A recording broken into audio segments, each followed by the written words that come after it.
অবশেষে নির্বাচনের তারিখ ঘোষণা হয়েছে 12ই ফেব্রুয়ারি। আমি অনেক আগেই, নিশ্চয়ই যারা আমার ভিডিওটা দেখেন, আমি বারবার বলতাম যে 12ই ফেব্রুয়ারি হবে, এটাই হলো শেষ সময়। রমজান শুরু হওয়ার আগে 15 তারিখ থেকে সম্ভবত রমজান শুরু হচ্ছে এবং 12ই ফেব্রুয়ারি হচ্ছে শেষ বৃহস্পতিবার। সাধারণত বৃহস্পতিবারটা নির্বাচনের দিন হিসেবে বাছাই করা হয়। এখন অনেকে মনে করছিল যে না, তফসিল ঘোষণা হবে না এবং নির্বাচনের তারিখ ঘোষণা হবে না, নির্বাচনটা আরো পিছায় যাবে।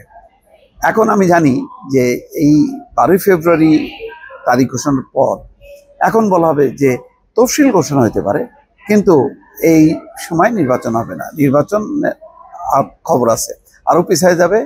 এটা 26-এ না, 27-এ 28-এর দিকে হতে পারে।